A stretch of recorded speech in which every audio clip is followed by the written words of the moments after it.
It's hard to believe it, but the countdown is on once again to launch.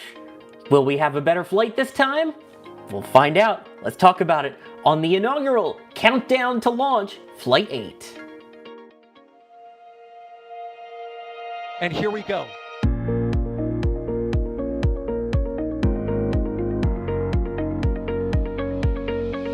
We have liftoff. Propulsion continues to be normal. R68 chamber pressure looks good. Following up.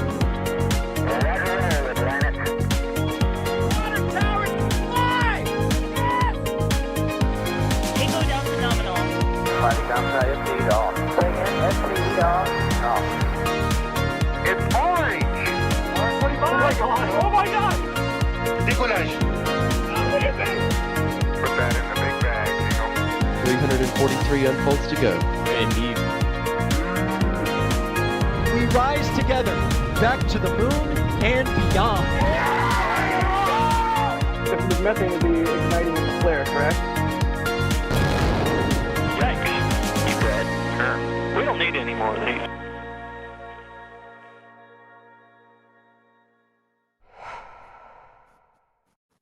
Welcome everybody, my name is Sawyer Rosenstein and I'm your host for this Countdown to Launch.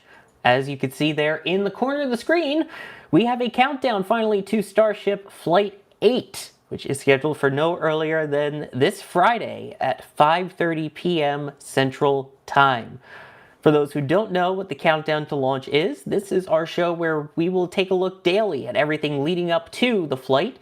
Right up to the day before, we'll go over where we're at in terms of each of the vehicles, the ground systems, any regulatory needs, and of course, answer your questions, which you can ask us by tagging us at NASASpaceflight in chat. I am, of course, not alone for this. I am joined by my fantastic cohort of co-hosts. We'll start off with Adrian. How's it going, Adrian? Doing fantastic. It's always good when Countdown to Launch starts. And of course, it's always good to just talk Starship for an hour. And yeah, it's looking like it will be quite an interesting week. We still have some steps to clear here, which we will hopefully see over the next few hours and days, and we'll talk about that later. But yeah, it's going to be an interesting week to see SpaceX progress towards launch readiness while we are also getting ready on our side to cover it. Exactly, yes. We have quite the team that is either at or on their way down to Starbase for this one. It's, I think, going to be probably close to the most NSF people we've had for any of these Starship launches. But that means we have more awesome studio people, including Alex. How's it going, Alex? Yeah, you're stuck with me now because everybody else is going to Starbase. So you've got the two Europeans here, the Floridian that it's also out there, I guess. I know you're not technically from Florida, but you live in Florida, I guess. And so, it's us, the folks in the studio that have to carry the baton, I guess, the metaphorically one, right? And have to deal with, going through what's happening with Starship, right? We are just 70 hours away from that launch. So we got to get up to speed, right? We definitely need to get up to speed, that is for sure. So yes, the two Europeans and the Floridian, coming soon to a network near you. But let's start things off here, because since this is our first countdown to launch for this particular flight, that means that we actually have a flight coming up. Adrian, can you just give us a brief rundown of what we know so far for Flight 8's launch? Absolutely. As you said in the intro, the launch is targeting right now Friday at 5:30 Central Time, local time in Boca, which is the current estimate. We estimate, I think they have not confirmed the exact duration of the launch window, but based on everything, that looks about an hour of launch window on Friday. SpaceX has finally, after everything regulatory was already published, also announced that the launch is happening yesterday. So that is also what we know now, that they are officially targeting Friday. What is interesting, though, there's quite a few steps that we will see over the next few days that will be done. Right now, there's only a booster on the pad. So in terms of hardware readiness, we will still see the ship being stacked on top of the booster, in this case, Booster 15 and Ship 34. And in terms of regulatory readiness, there's also quite a few things we will talk about, because as of right now, the Flight 7 Mishap investigation has neither moved to a finding of no public safety impact, so basically a safety review, or a complete closing of the Mishap investigation, which means as of right now, the launch license is technically revoked until they get the clear again. So just want to point out, we are both on hardware side and launch readiness on regulatory side. We're tracking some items here, and we are waiting if they and when they update. But I think overall, so nobody's worried. Right now, we don't expect any of these to be an issue. It's more, we expect these checkboxes to be checked over the next few days, but none of these seem like critically late. So just nobody panic screams here. And there's Booster 15 on the launch pad, was lifted on the launch pad. I think, basically tonight. Yesterday night, tonight. It's a bit hard when you're European, because that kind of confuses if you say yesterday night versus tonight. But yeah. Yeah, I know what you mean. Which this is one of many views. In fact, we have multi-views that you can see. And for members, we once again are bringing back our 4K members multi-views. So if you join as a member here at NSF on any level, you get access to that, where you'll get to rotate through all of the different cameras that we have going, of which there are many, as well as some of the cool behind-the-scenes stuff that Kevin is doing during these streams. So you can check that out just by becoming a member here at the NSF YouTube channel. By the way, Now, can you tell that Kevin is excited? He wrote the ticker. What? It's not like it's in all caps already. Oh, wait, it is. Yeah, Kevin is screaming at everyone that the flight is coming up. Flight 8 net Friday. Woo! And yes, that is net, not next. N-E-T, no earlier than. Yep. And that will be Booster 15 and Ship... What number are we at? Alex, 34. You want to talk to us 34. about Ship 34 already? Yeah. It's gonna get even more complicated, I guess, once they start reusing vehicles and whatnot. Oh, God. So where are we at with Ship 34 at this point? Well, unfortunately, Ship 34 is still shy away at the Mega Bay 2, right? That's essentially where ships are now being built. And as you can see, the door, Mega Bay 2 is the one right across the view there at the end, sort of, of this view. And right now the door is closed, so we don't know what's going on with Ship 34. It's also tucked away, like on the left-hand side of that, so there's not a good way of looking at the ship. And so unfortunately, we don't have any view of like following its progress. Of course, it needs to roll out anytime in the next, 70 hours to be able to make that launch on Friday. So we are hoping to see that roll out soon. There's also the sort of, other impacts as well, which is once it is removed, because right now within the Mega Bay 2, it is on a workstation, right? It's on a work stand inside of Mega Bay 2. Once it is removed from there, they're going to be flying on this mission 4 sonic simulators. They are probably going to load those once it is removed from the workstation, just like we saw during, Ship 33's, the same 10 sonic load simulators and everything. They loaded those after it was removed from its workstation. So this is one of the things that may happen, and therefore, just because we see it, out of the Mega Bay doesn't mean that it's going to roll out right away. And so this is one of the things that we're sort of, waiting to see for Ship 34.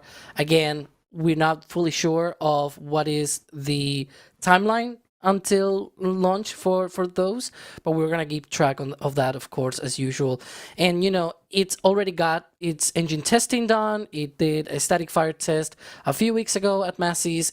SpaceX tested a bunch of the repairs and upgrades, and also got a lot of data out of it compared to what they had on Flight 7, which, if you've seen what we've talked about in the last few days, SpaceX revealed that the Flight 7 mishap happened they think it was because of harmonic oscillations that they were not foreseeing on the vehicle, and that affected the propulsion systems, essentially breaking apart some of the pipes and everything that are used. Those transfer tubes, for example, that are used for the Raptor vacuum engines on the ship. Now on Block 2, they use individual transfer tubes for each of those Raptor vacuum engines. So what they did is they tested different throttle configurations on that roughly 60-second test at Massey's of Ship 34, and they were able to gather a lot of data of different mechanisms to be able to dampen those oscillations and trying to mitigate those and not tear apart the whole propulsion system essentially. And so hopefully that works out on Friday during that launch. That'll be the proof of fire, I guess, of that system, of those mitigations. But yeah, right now we're not sure about the timeline to get Ship 34 out to the pad. But again, we're gonna keep looking out for that. Yes.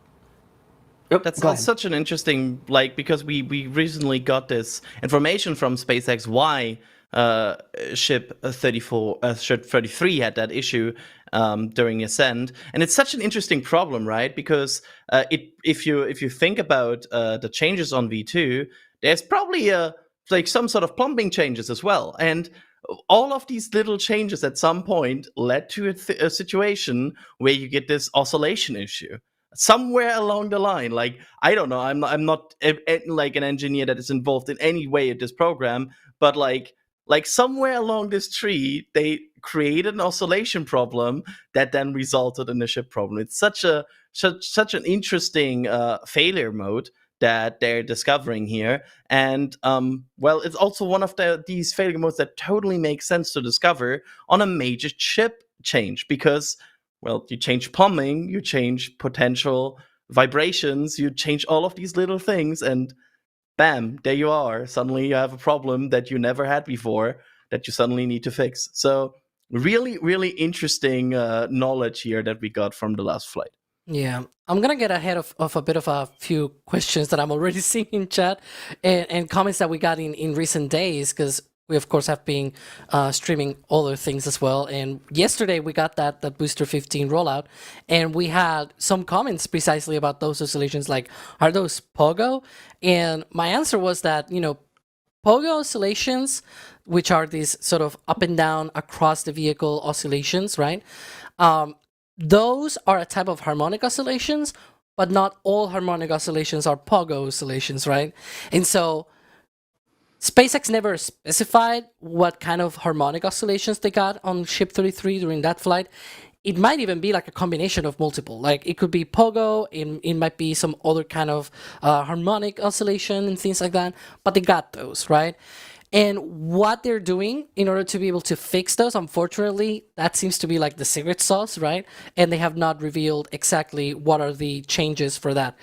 They did, however, confirm that, if for whatever reason they had another fire on the engine bay and things like that, on the attic, as they call it, right? That section in between the aft dome of the ship and the engine shielding, on the engines, essentially.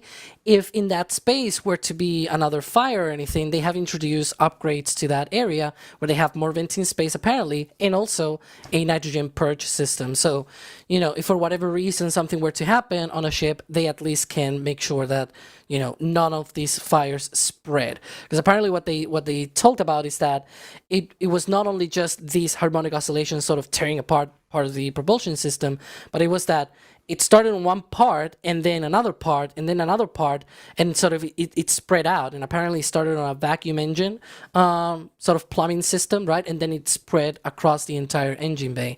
So if they can avoid, and prevent, spreading fires across the engine section, we've known in the past how that looks like, and it doesn't look good. So better to mitigate that as well. Yeah, Ron Smith with a great pun that actually makes sense here. So Ship 33 had bad vibes. It's actually makes That's a good sense, one. yeah. It's That's a good, easy way to explain it. Yeah, 'cause we talk about harmonic oscillations. It's basically the way that the vibrations are hitting everything. It shakes it in a weird way. And when we talk about pogo, it literally shakes it so that everything goes up and down inside it like a pogo stick, which can mean bad things for your rocket, as we learned way back during the Apollo days. Apollo 6 was really the first time where NASA was like, hey, this pogo thing is not great. Also, pogo sticks were very cool in the 60s, so that's part of the naming. But yeah.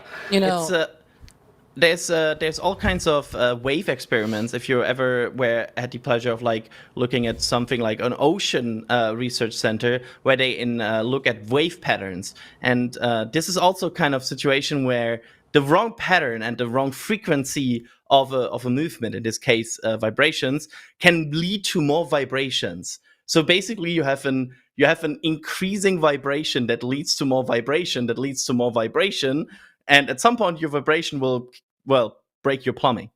Then you get a leak. It's basically you're vibrating your welds off, kind of. And it's a very interesting concept. Yeah, if you want a more down to earth approach, I guess, to something that you might have experienced, I guess, like pushing someone on a swing, right? When you want to do that, you kind of want to do that at the same frequency of that swing. And so that frequency of the swing is what they call the harmonic, or like the resonant frequency of that. And so you have that swing going on. And if you try to do that against that frequency, it actually will not work, right? Like if you try to push when the thing is sort of, already going away from you, it's not working. You need to hit it right as it is coming to you, and then you push. And so that frequency, that push and everything, it works because that's the resonant frequencies of that system. That is exactly the one that amplifies the amplitude. I guess it's a bit of a redundant expression, but it sort of drives the point across that there's certain frequencies on materials that if you push with that same frequency, you do a force with that same frequency, then you tend to amplify the effects of that, and then you can break the system. The thing with a singer breaking a glass or something like that, right? Hitting a note and then suddenly it breaks the glass. Similarly with that as well. But the swing kind of thing, in the sense that it works only when you're hitting that frequency. I think that's essentially what you need to get to understand why this is important, right? And why this works. And it's because, if you have a force that it's working for that frequency at the same frequency, then the system will be like, oh yeah, I'm getting that energy now a lot more, and those amplitudes will get larger and larger, and your system will break at some point. And so that's essentially, I see the reason why I know all of these analogies and everything is because that's what we learn in the physics career. So it's like, my handle is Alex Physics for a reason. And my degree is broadcast journalism, so it's trying to make it understandable for everyone. So hopefully that worked. By the way, Kevin Michael Reed, who's producing this, had some awesome video that we had of the static fire. And Barry's wondering, what did they do to prevent these harmonic oscillations from damaging this ship? And I think part of that actually comes down to, Adrian, what they were doing during the static fire test that was a minute long. Yeah, they changed. So the first thing I want to do is identify the exact frequency that you have issue with. So there's a certain frequency somewhere in the frequency spectrum that creates this harmonic resonance. You kind of want to find that single frequency, and then you just change a few things so you no longer have an harmonic frequency. That can be avoiding a certain throttle profile. That can be maybe even like just lightly changing the vehicle, because even if you change the vehicle, that can already resonate in the vehicle having another frequency. There's all kinds of things that you can do to do this, but the first thing you really need to do is identify the frequency. That is why they did this long static fire on different throttle profiles. Like they confirmed they did all kinds of different profiles, because that helps them to find a certain frequency. Exactly. So that's a big part of it, is being able to test it here on the ground to try to find that frequency. And they even said in the update they posted yesterday after the investigation, basically, that they've already made some changes from that static fire to help prevent this. Yeah, and And as Alex said, there's a double fix here, because there's the potential of other leaks being created in the attic that would result in a fire. Because while the resonant frequency was a reason for the leak is what killed the ship. Because a leak results usually into fire. Because if you have liquid oxygen, liquid methane leaking into an environment where fire is present, you usually get fire. More of that. And the second fix they're implementing right now is we have all over the vehicle, there's different areas where they use a nitrogen purge or a CO2 purge. Actually, a CO2 purge mostly. But they basically fill in a lot of CO2 to fire extinguish. It's kind of like it's a CO2 fire extinguisher. And what they do there is they add that to another system. It's a CO2 purge. They just put some CO2 in there, which usually is very good at stopping fires. I feel like probably the most recognizable one would be on the orbital launch mount, the detonation suppression system that we see right before the big deluge system. Yeah, and this one, to be clear, is with nitrogen. They confirmed that it was going to be nitrogen. The one for the booster is with the CO2. There you go. There we go. And I think that'll be perfect transition in just a second to move on to Booster 15. But before we do, I do want to thank some people here becoming members even overnight. Before we started the stream, Kai, thank you for becoming a Capcom member. Jojo, thank you for becoming a PadRat member. Jerry Rosenstein, I believe that's a family member of mine. Thank you for becoming a PadRat member. Snotgarden, thank you for gifting 5 Red Team memberships. Jeff, thank you for gifting 10 Red Team memberships. Daniel gifting 5 Red Team memberships. Astro Joe gifting a Red Team membership. That is so awesome. Thank you. If you did get one of those gifted memberships, please make sure to give them a thank you and go check out some of the cool member perks, including the Members Multiview, which is live right now in 4K. Ryan, thank you for becoming a Red Team member, and Anne, thank you as well for becoming a Red Team member. Now, I just mentioned we should probably talk about Booster 15, so Alex, we obviously know that it's out at the orbital launch mount, but where are we at otherwise in terms of Booster 15's preparations for flight? Well, in the case of Booster 15, things are a lot more visible because it's actually out there at the pad, and so it rolled out just a bit under 24 hours ago. Essentially, we had to be up very late for that Starlink launch that didn't happen, and then we had that booster rollout. So we went live anyways. We streamed that, and Booster 15 went out from Mega Bay 1 all the way out to the launch site. With the hot staging ring separate, it sort of had a known taxi cab just for itself, I guess, to get to the to the launch site. But it was installed today, a few hours ago. Well, a few, relatively soon. And so right now they have those two already on the OLM. Both booster and the hot staging ring is already attached to the top. We have had, amazing images from SpaceX. I have one of those right behind me. Hang on. There we go. The other way. There. You can see the booster, sort of, the circle of life kind of thing on the launch mount. But yeah, amazing views, amazing. Unfortunately, like the SpaceX views were a lot better because this was like heavy fog this morning. So our cameras were like, where's the booster? Meanwhile, they can fly drones. We can't because there are restrictions, but it's their restrictions, so they can fly drones. So they were able to see it really well. Very setting and whatever. But yeah, we're just waiting on Ship 34 to get on the at the launch site, get stacked on Booster 15. As you've seen, we've been rolling some of the clips of the testing and launch and everything of previous vehicles and whatnot. One of the things that we're looking for, though, is the installation of the flight termination system, which for Ship 34, we believe has already happened because we saw that plaque or whatever, I don't know, plaque, yeah. that plaque essentially on the Mega Bay 2 building, and that's one of the things that sort of indicates that there are explosives inside, which makes us think that there's definitely work already going on with the flight termination system. And yes, Ryan, I know about the additions to the booster. We'll get to that later.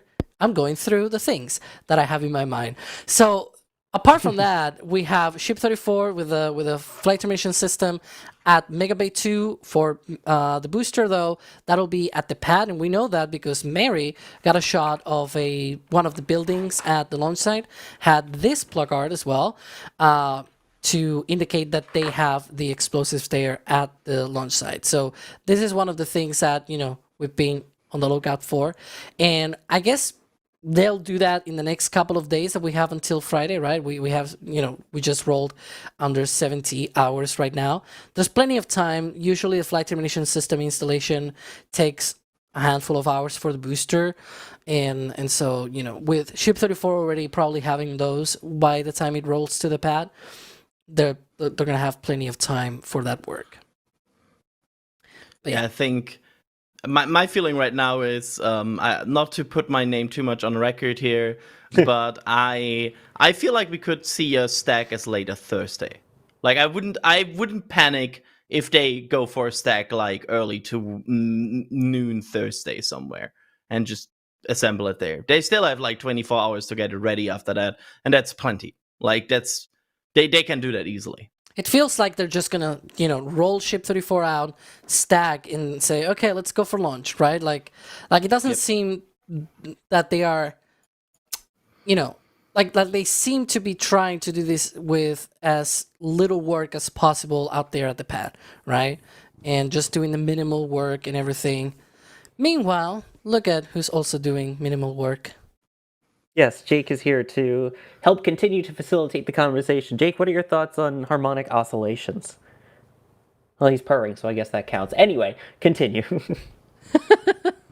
And yeah, so I don't know even if Kevin has this on the same tweet that we've got from SpaceX, showing these pictures. There's a video showing those drone views, and in the last sort of couple of scenes of that video, there is indeed a shot a little bit more higher up of the booster, and there seems to be some kind of cross bracings or like beams essentially at the top of the booster, right below where the hot staging ring will be located, where indeed you can see that there might be some kind of bracing essentially for that.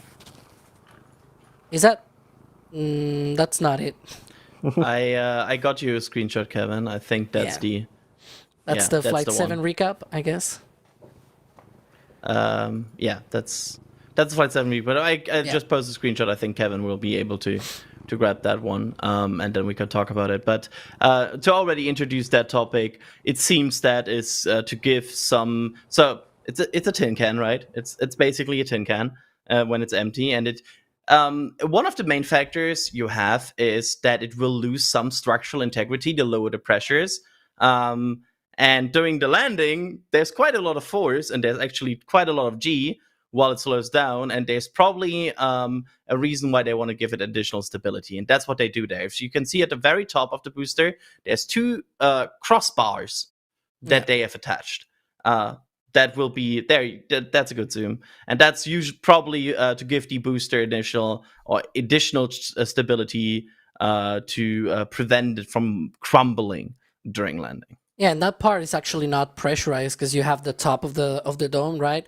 And so you have a part that is not pressurized. It only has stringers, and now you have the chopsticks sort of crossing in, and then you have the pins landing on that. So you have a lot of forces there on a part that is not even pressurized, that it only has the stringers. And so it's like, yeah, that circle needs to keep being a circle, essentially. If it ends up being an ellipse, that's not good. Because if you just squish it, that's not good. Yeah. Need a circle to be a circle still. Yes, that is a good point. Yep. So in terms of, as we see there, the recap from Flight 7, in terms of the booster itself, so we don't know yet about FTS, but what about the hot staging ring? Because as you pointed out, we saw it parading down with the booster not attached to it. Adrian, that seems a little different compared to what we're used to seeing. Alex, I feel like it just was late. Like, my feeling is just like they run out of time to attach it in, like, at the launch site, and they were like, okay, just roll it out with it, put it on. But yeah, it's on. they rolled the hot staging ring twice to Mega Bay, actually, and then they roll it back to the Star Factory. We have no idea why that was the case. After seeing this bracing, there was a theory beforehand that maybe they were, doing fit checks on booster 14. And one of the things that happens is that, if they try to do that with booster 14, then maybe they could have said, okay, let's try and not, like, booster 14 is already flown, right? You can try and put a hot staging ring on top and say, ooh, it's not good. It's not staying circular. Like, maybe to the eye, it doesn't really seem like it, but when you actually put the hot staging ring on top, and so you do that once, then you try to fix that, you do it another time, you do the fit checks, and so you try to make sure that the repairs and reinforcements and whatever actually work. And so that's one of the theories. And now that we've seen the bracings at the top of booster 15, it kind of gives more like it sounds a lot more plausible for that to have happened, where they use the hot staging ring those 2 times that we see it roll from the Star Factory to the Mega Bay and then Mega Bay back to the Star Factory, that they may have been doing some kind of checks with 14, which is already flown, and making sure that future boosters don't have an issue with that. And so they probably included those bracings precisely because of that, because the future they might try to use 15, right? If it lands in one piece on the chopsticks, then why not? And you kind of want to have a way to put that hot staging ring on top, otherwise you cannot do hot staging. And as we've learned from past flights, that's kind of important to have for that clean separation there, and for the sake of both vehicles. Which, speaking of the reuse, there's a bunch of people who've been asking about it, and I'll put it out to both of you. Alex, I'll start with you since you're still on the screen. Any speculation on Booster 14 reuse for Flight 9? So do you think that we will see Booster 14, Booster 15 be the first to refly? Would it be Flight 9? What are your thoughts on booster reuse? I think we're going to see that booster reuse, if not on the next flight, as in Flight 9, maybe Flight 10, because we're seeing the production of boosters, like we have Booster 16 and 17 after 15, right? So 15 is flying on Flight 8, and if you kept that going, then 16 will be flying on 9, and then 17 will be flying on 10, but then what else do you fly, right? After that, we have not seen any 18, in quotes. We can maybe talk about that on another countdown to launch. It will be too much for today. But we have all the future boosters that are there. And 16 has not even completed a cryo-proof testing. And 17, it's not even fully stacked. And if if you put yourself in the mindset of SpaceX, oh, we want to go fast with our cadence, you start getting to the problem of maybe they should need to start using some of these boosters as soon as possible. So that's why I think maybe, if not for Flight 9, maybe for Flight 10, we're going to see that reflight of Booster 14, and then 15, 16, 17, as long as they keep catching these boosters, I think we're going to see those reuses happening until they have to transition to Booster Block 2, right? And then we're going to see all of those things, progressing. One of the things that I will say, though, Jack took a picture of Booster 14 in the Mega Bay. There's a picture of that. You can only see the top because of the Star Factory and everything. But it's out there for Membies, so check that out if you're a member. Ooh, there you go. Adrian, There's what do you think? scaffolding and things like that on the top of Booster 14. It's cool. Ooh, Adrian, your thoughts? I think reuse is coming very quickly.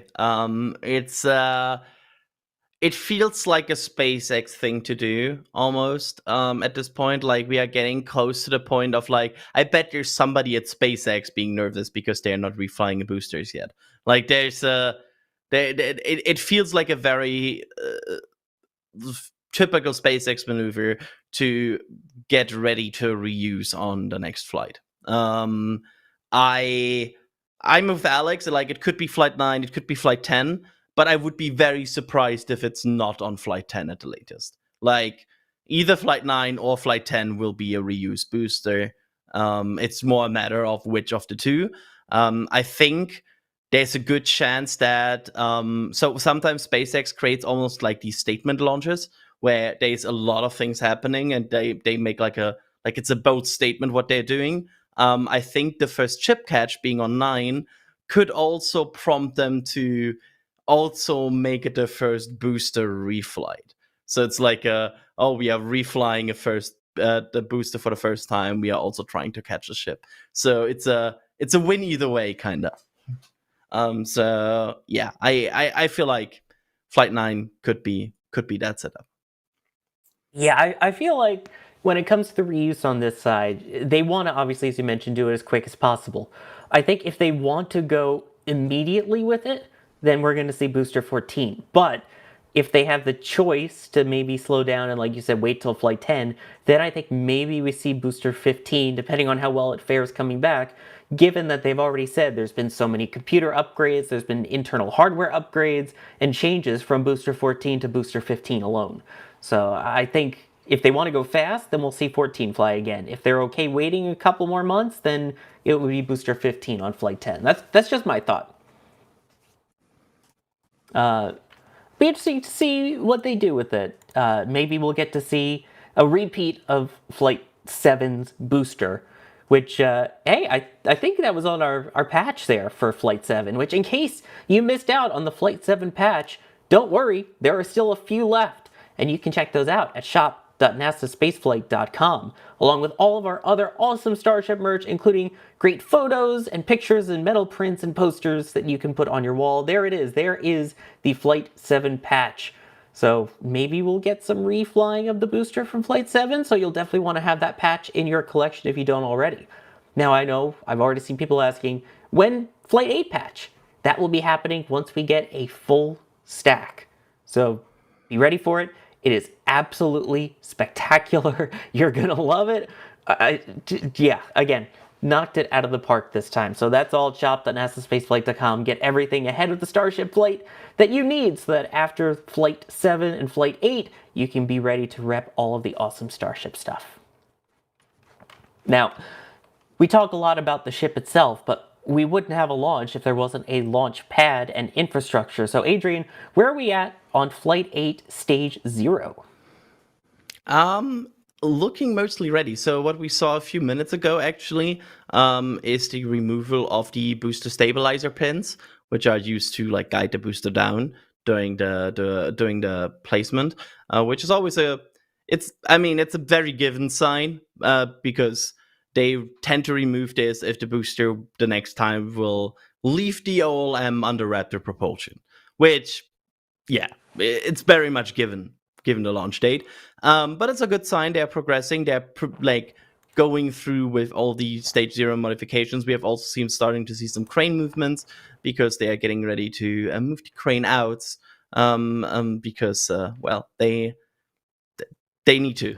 It's otherwise you will result into some damage on them. That was actually an interesting item here we see here, which is the booster quick disconnect here. The booster quick disconnect was a very interesting item the last few weeks. It saw a lot of attention. There was a lot of reworking, it seems like, on some of the internals. There was a lot of work on the shielding.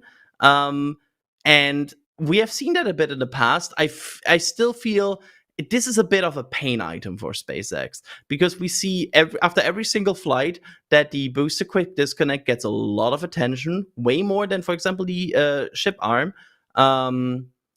It always feels like this item is really something that gives them pain. And they, of course, there's a major redesign coming with Pad B. So that's probably also including some of these pain points that they want to remove. But that feels like an item they worked on. We of course saw all kinds of tests. We saw purges. We saw movements of chopsticks. We saw all verification tests of Stage 0 we want to see at this point before the booster returned. So it feels like Stage 0 is ready or close to ready to support. With them also having a bit of a lower test cadence.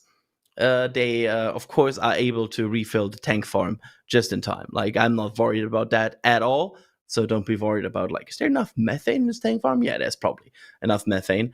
We are also right now seeing the dance floor going down, apparently, which is indicating that the engine covers are all off, or the engine booties are all off, which means they're also getting ready to close that item, and it will also remove their access directly to the Raptor engines, which is also a good sign because that probably means that area is mostly checked out. So stage 0 progressing well. It doesn't seem like there's any big action items on that anymore for this, and everything looking as expected, of course, with them preparing this. That's what we want to hear. Everything looking good. And again, as you pointed out, the dance floor there, that is the platform that they're able to raise up and down to access those engines. And then, of course, they'll move that out of the way out of the blast danger area, along with, like you were talking about, with the cranes and everything. But the booties are off, so we'll have to see what numbers are on this one, because we don't have any indication yet of which Raptor numbers are flying, right? It would be interesting if we see, for example, I don't know, Pi Engine again. If they decide to go for a statement and make it 3 times flying. I don't know. Again, that would be very SpaceX. If you suddenly see the Pi Engine going for a 3rd flight, honestly, I would be yeah, they kind of want to do that. Only problem is, go ahead. We're not going to see that until the launch happens. Yeah, that's as you mentioned before. It's not coming out unless it is under its own power. So, gotta wait until the launch to see that. Don't you miss all the times when they rolled out Raptor engines and boosters without any protection or cover, and we could just film all these serial numbers? In fact, that was the good time. I was just thinking that it's not even gonna be at the time of launch, because at the time of launch, I mean, unless we have a really amazing good camera, we're not going to be able to see the, so close up that you see the numbers, right? Especially at launch, I think everybody's thinking about other things looking at the thing launching, right? Plus, but after you can't even see the engine numbers. Exactly, that too. But if the booster is caught, then after the fact, we will be able to see that on the close-up views and everything, and we'll have the remotes from Jack, Max, and all of the folks out there that are going for to catch this rocket launch. So we'll be able to analyze all of that after the fact, but definitely not even in the moment. It's gonna be complicated. Too much sensory overload, I guess. Yeah, it's we know that there were some engines removed from Booster 14. Correct me if I'm wrong, Alex. But there was some engine parading to Star Factory at some point, where we saw, I think, some engines being moved around. And the suspicion was that might most likely was from B14. At least I remember talking about that in a daily. I think those were for Ship 34, I believe. That they were installing those and they were moving them into the Star Factory, and then since the Star Factory is connected to the Mega Bay 2, true. that seems like what they were doing. One of the things that we have seen, though, they have removed, for example, the chines on Booster 14, right? One of the things that we saw with Booster 12 when they were processing that after landing was that they removed some of the shields as well from the engine section. I don't know if we've seen any of the shields from Booster 14, but that will be interesting if they were to do that and we saw it, somewhere in the Star Factory and things like that. I have not seen, though, any engines coming out of the Mega Bay, though. We'll see, though. Lots of, though, I guess. Not Homer Simpson. Oh. There's a train. I hear the train horn. Not quite sure what that means, but I hear it. There's a train. Oh boy, and that wasn't actually from my house this time. But I guess to add to the hype train, Jason Russell, thank you for gifting 5 Red Team memberships, by the way. Forgot to mention that earlier. It is appreciated where you get to enjoy all of the awesome member perks, some of these photos, especially leading up to the launch, as well as the members multi-views, and even got to hear us talking before this countdown to launch on said 4K members multi-view earlier. Speaking of talking about the launch itself, I think we need to get to everyone's favorite topic, and that is regulatory approvals. There's a lot of questions after everything that went on still with Flight 7 and the mishap investigation, and I know there's a lot of discussion about that. But let's just start with what we know closure-wise. Adrian, you want to start us off with what we have? No TAM, not Mars, all that stuff? Yeah, honestly, the answer is everything is in place. For example, here's the NOTAM. We from the regulatory perspective of the let's say needed area restrictions, we are seeing what we want to see. We see NOTAM slightly updated NOTAM. Some of them have a bit of a different size, or like some of them got a bit bigger than the last time. We also see not Mars. That we want to see, like closed areas. We also have a notification from the county sheriff that has announced the closure of Highway 4 and Boca Chica Beach for flight activities. These are all the good signs. These are all the signs we want to see before launch because, well, they're kind of needed. They're required. In terms of that, we are kind of have everything that we want to have. However, and here comes the big however. Flight 7 triggered a mishap investigation, as we all know. An open mishap investigation means that you have to complete it or so let me change this wording.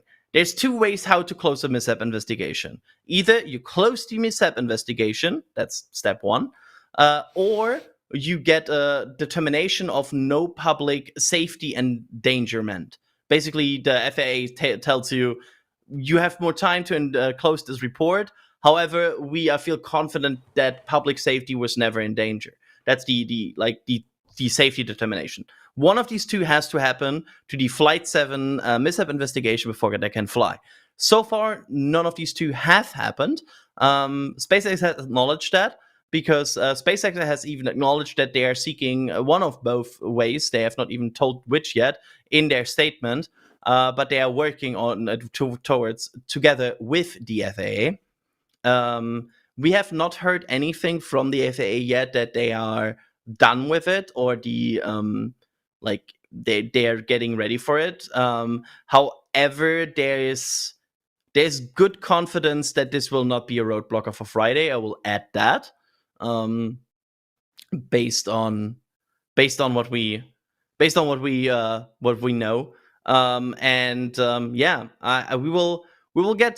we will hopefully get an update from the FAA either tomorrow or on Thursday. Technically, and this is a very big technicality. Technically, they can proceed with launch preparations up until the launch section of the license without them getting the update. So basically, they can get the license Friday. Like honestly, they can get it Friday before the launch window opens. The launch window is fairly late on Friday, so they could even get it Friday at noon, and they would be fine. Technically, they could get it all the way down to right before entering terminal count. Yeah, I think the definition is conditioning, anything conditioning the engines for launch would, for example, I think already classify as potentially a launch action. So like engine chill and stuff gets potentially iffy, but they could probably fuel even without having the license update. Yeah, we could see a wet dress rehearsal, so to speak, even if they didn't intend it to be originally a wet dress rehearsal. Yeah, I mean, they are. That's also something, by the way, we should address. We don't expect a wet dress rehearsal for this one. In case it was not obvious, there is no indication at this point that we see a wet dress rehearsal. They honestly are kind of. That would be kind of tough from a timing perspective if they want to fit that in as well, because they have not even stacked both vehicles, and that means they kind of would have to do it at the latest tomorrow. Would be a bit of a tough call. Yeah, and again, we don't have official word yet on when that full stack is actually happening, other than before launch. Yeah, so this is the exact wording, by the way. I just looked it up. That's why I was, like looking to the side here on my laptop. Flight shall commence with the ignition of the first stage with the intention of liftoff of a Space Exploration Technologies Corp Starship Super Heavy vehicle from SpaceX Boca Chica Launch Complex, Boca Chica, Texas. So, yeah, bunch of words to say. If you light up the engines with the intention of launching, that's a flight. If you were to do a static fire, for example, that's not igniting the engines with the intention of liftoff, so it's just some pre-flight thing that you're doing. It's not flight, unless it happens to do a Tianlong 3 or whatever was the Chinese. I was about so technically by this definition, Tianlong 3 was not a flight because they never ignited the engines with the intention to launch. It was never intended to lift off. Yeah. Here's a really good question that Eric Fraser is asking. Adrian, what do you make of the different times on the different notices for the window? Honestly, not that much. Sometimes they are different times required on different areas. Like sometimes they are even like zone adjustments. I'm not sure if that is referring to here, because the closure. Let's say the ship is not at the same moment at the same time, right? You will have an adjusted window, for example, for the Indian Ocean versus for Boca Chica because there's a bit of a travel time between there. So they will have some time adjustment there. Based on what we can tell from previous windows and based on what we expect that this will result, right now everything we have seen is resulting in an about 1 hour window. So we expect that from opening of the window, even SpaceX has not confirmed it yet, they have about 1 hour to launch the vehicle, otherwise they would run up the window, which is fairly like normal Starship common at this point. Like it's about an hour. Yeah, and because I know Eric is pointing out apparently the Australian TFR would be for a 7 a.m. launch. I'm not sure if maybe that's just time zone differences or what specifically how that works. That could, I mean, never rule out the chance of a typo as well. Like I'm just saying, that's also a possibility. I'm just saying. Yeah, exactly. So in terms of the big thing, I know we had it on screen for a second there. One of the big still questions remaining, and while it may be early, is what's the weather looking like for the flight? Alex, do we know yet any weather updates for this flight? Ooh, you know what? I've followed a lot of things about this mission, and I haven't looked up the weather. Maybe it's good. I don't know. You know what? I can look it up right now because it's decent. I've actually looked it up a bit earlier. Yeah, we're good. Yeah, like it's partially cloudy. Nothing on the bad side expected on like anything like rain or storm. Yeah. It's a bit windy, but honestly, it's 10 to 15 miles per hour apparently, which is that's at least like the ground level winds here are not a concern for Starship. Of course, I would have to look at upper level winds to see if there's like an upper level winds forecast that looks iffy, but from at least like a surface looking at the weather here right now, this looks like nothing that would worry a Starship launching. I was going to say good weather. What? What? Why are you? What? Why was there sound attached to the Zoom? What? I don't know. Quite magical. Okay, so I was going to say two things there. So we actually have a weather guy, but unfortunately he's busy with McGurk stuff right now. But we can bring him on future Countdown to Launch shows. Another thing is, yeah, we really need to talk to Adam. He knows his weather things. The other thing that I will say though, if there's good weather, this thing is going to be, the opening of the window is 1 hour before sunset, which means it's going to be amazing lighting. And at the end of the window, that is exactly sunset time, which means downrange, there's going to be jellyfish effect. You can do now the magic swirl thing, whatever, jellyfish effect. Come on, do it. on, It was Kevin. so. There we go. Jellyfish effect. I was expecting him to leave you like hanging there because that's such a Kevin thing to do. It's but yeah, honestly, that would be cool. SpaceX Starship has quite an interesting plume already, because it like is it's the mega Mach diamond, right? It's like the 33 engines interacting cool with each other. It's a very unique plume already, and I'm kind of interested how it will look at in a Jellyfish as well. I think we are if we are getting lucky and we will see that, I think we are in for quite a spectacle. Especially given the fact we're talking Methalox here, which is a lot lighter compared to what we're used to seeing, say, with Carolox, which is what we see with Falcon 9. That one has a lot more, I guess, less clean, a little more dirt in it, which the light can reflect off of. So for those who don't know, it's usually right around sunrise or sunset, the way that the light and the curvature of the Earth hits as the rocket goes up. It lights the plume in just a way that the top of it expands to look like the top of a jellyfish, hence the name Jellyfish effect. So I don't know how that'll work with such a cleaner burn, so to speak, with the methane. We didn't really get a chance to see, although it was right around sunset as it was going near parts of Florida and Turks and Caicos, and then, yeah, Ship 33 decided to ship 33. So I'm very excited to see what we get there. It did its own jellyfish effect, I guess. It did something, all right. Good lord. Yeah, it's gonna probably look like, if I had to guess, like, look at that effect. I would imagine it might look bigger but less pronounced as a jellyfish. Like maybe that's my my wrong expectation here, but I would imagine that it would like be a very big jellyfish, but like a very faint, more like fainter jellyfish. Which might be cool. Like, it might be really, really neat. Also, can we talk about the fact that at some point, like, this would also mean we get a landing in like almost nighttime conditions?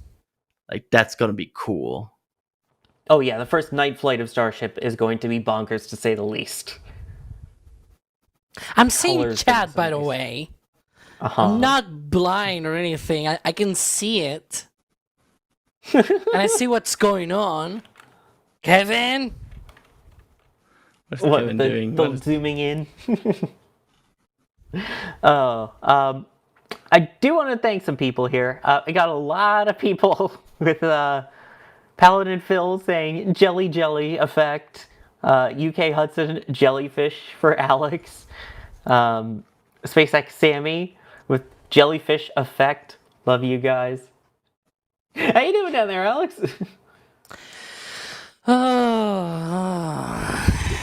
Okay. I'm doing okay, I guess. Having to suffer through Kevin's whims, I guess. Oh boy. Kevin was really excited today. Yeah. As evidenced by the ticker. Yes, very excited. And also a question from Thomas C, who's asking, is there any reason that the window is later in the day? Good question. I would assume daylight conditions at ship landing location. Yeah, that's what we But saw for Flight 7 at least. Or 6, Yeah, excuse me. like and there's always the chance, there's always also a chance that there are other Windows restrictions that we don't know about that they are avoiding here.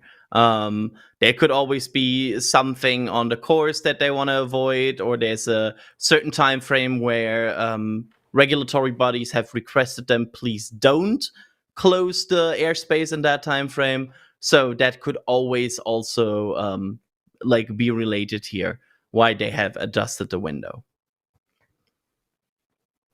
There we go. Yeah, again, a lot of we thinks, but it's SpaceX, so of course they're not going to tell us all. Yeah, sadly. I wish. You know what? I think I may have figured out maybe part of it. I was doing a little bit of research called Googling, essentially. So I was thinking, we've moved about a month and a half since the last flight. And now on the southern hemisphere, the sunrise time is sort of shifting forwards in time. So it shifted about 30 minutes from when Flight 7 happened to now, and even like an hour since Flight 6. So that makes me think that maybe it's part of the whole reason, because you still want to land in sunrise conditions, right? Because they want to go out from Starbase when it is sort of close to sunset, because they want to arrive there at the Indian Ocean when it is, close to sunrise, or at least after sunrise, so that they can see the tiles and everything on the ship. And I was looking it up right now, and because we are moving out of winter right now in March in the northern hemisphere, but down there they're actually doing the opposite, right? They're moving out of summer, so the sunrise time is moving forwards in time, and so I think maybe that is part of the whole thing. Just conjecture here, but just putting it out there. We'll have to see. And I think Snot Garden here with the $20 super chat trying to give DOS some ideas. Maybe we can get an infrared camera for a Methalox jellyfish. I think there was. I'm not DAS, so I have no idea here. But I think there was a problem that infrared cameras tend to be worse and worse the further they are, the further they are away from the thing they kind of want to observe, and this would be 100 kilometers away. Yeah, which just a little far. It's a bit like, that's always what you have to consider. You're filming the jellyfish effect from about 100 kilometers away, because that's how high the vehicle is in like the atmosphere, or actually almost above the atmosphere during the time frame. So it's not really something that you can have a like short range camera on. It's usually especially when we see pictures for example, like Max and D doing that, that's fairly big lenses. Oh, yeah. Doing fairly zoomed in tracking. As someone who's getting his big lenses prepped for tomorrow's IM-2 launch, yeah, they're far away. They're tricky to get, but it's stunning. Yep. It's always it's almost like sometimes rocket broadcasts, I feel like, gives you a wrong illusion of how big the object is in the sky, right? So like it's in the stream it looks like, oh, it's so big, like it's good, and then you look at in real life it's like a tiny teeny object there. It's a pinpoint at that point. Yeah, exactly. Thank goodness for lenses and cameras, which, speaking of which, there's a really good zoomed in view of Falcon 9 on LC-39A ahead of the IM-2 launch to the moon tomorrow evening, which we will of course be live for. Methane Man saying, do the jellyfish. Like it. Oh, that's funny.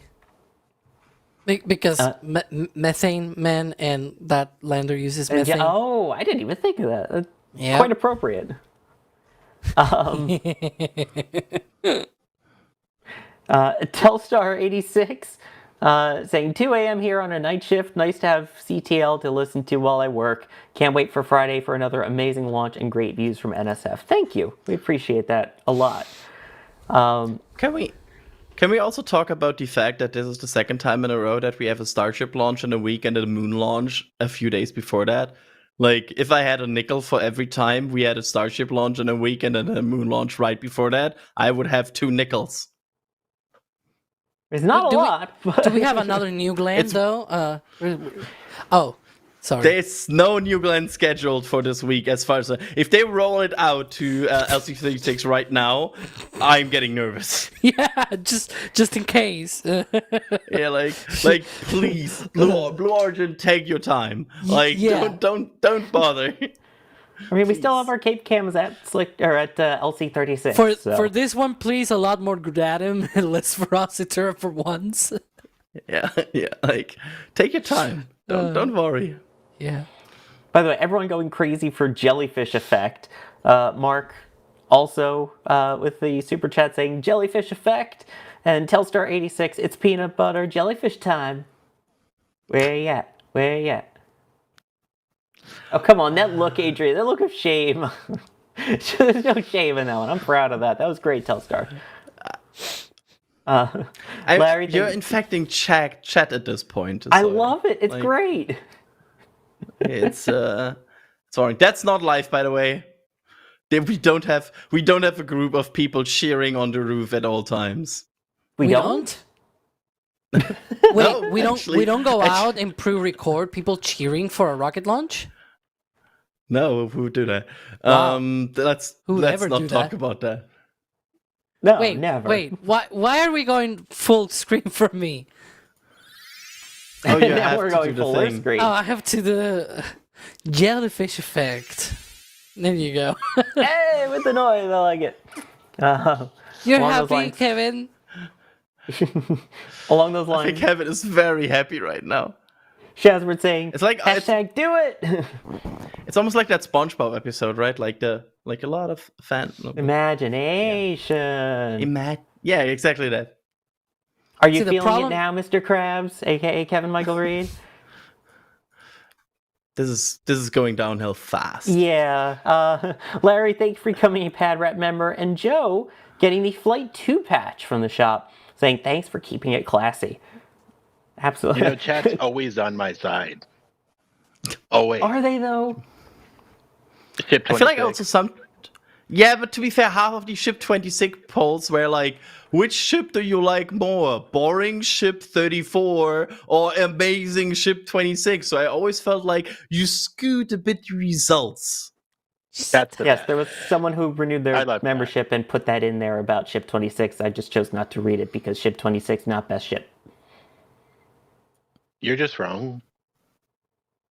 Yep, I don't think he's wrong. You don't? No, I'm actually thinking which is my favorite starship. Well, by the way, Alex, apparently there was a goal that was set to do the jellyfish effect, which we hit the 10. That's what I saw. That's what that was? Anyways, that's Kevin showing how much he loves me, I guess. I'm not doing it again. Well, come on. Mark said What? stretch goal? Is that supposed to be a cat or something? I love the the 2 cat?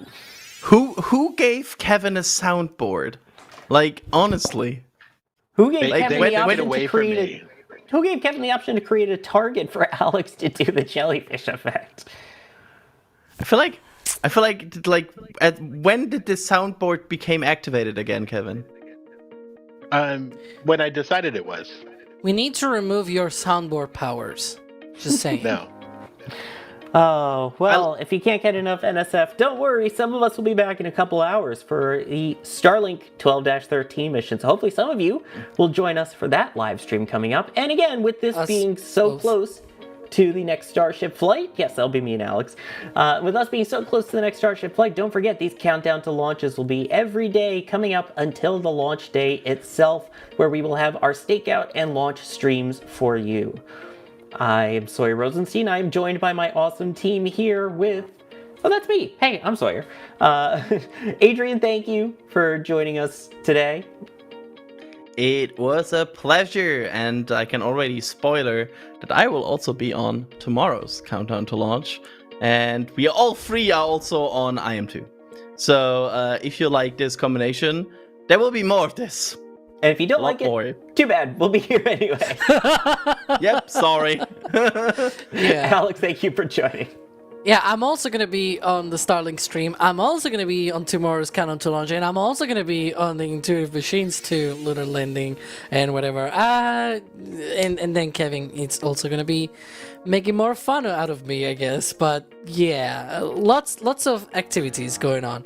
Meanwhile, I'm doing like other things as well related to the stream, this playbacks and videos and whatnot. Maybe we'll show them. I don't know. We'll see. Maybe during the actual launch stream, which is when they're meant to be played back. Yeah.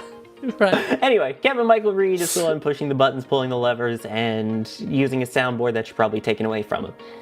And quick reminder also, because I think we have not talked about it. Yes, NSF is doing marathon coverage on Friday again for Starship. Like, in case you wondered, I don't know if anybody wondered. We But- are? Yeah, we are. Oh no. I'm just finding out right now. Yeah, we are doing very much marathon coverage on Friday. Where can we so check this out, though, Adrian? Both streams are scheduled on the NSF YouTube channel already, and you can bookmark them and like hit the bell and be informed once they go live. Yeah, hit that remind me button and it will remind you when we go live for each of those. Yep, there they are. The stakeout and the launch.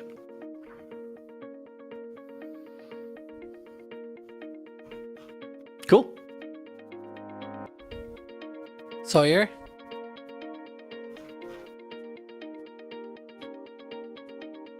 What I a f- time I feel for like Sawyer Sawyer's to lose his microphone. microphone.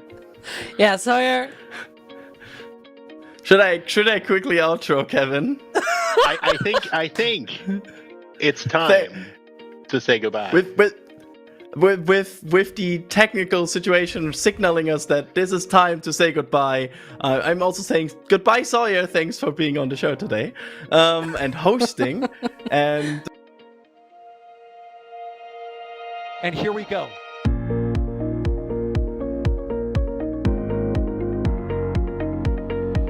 We have liftoff. Propulsion continues to be nominal. R68 chamber pressure looks good. Traveling up. Roger, planet. Water towers, fly! Yes! Echo down to nominal. Fighting downside speed off. Bring in speed off. It's orange! Oh my god! Oh my god! Décollage. Look at this! Put that in the big bag, Eagle. 343 unfolds to go. indeed. We rise together back to the moon and beyond. This methane will be igniting in the flare, correct? Yikes. Keep red. We don't need any more of these.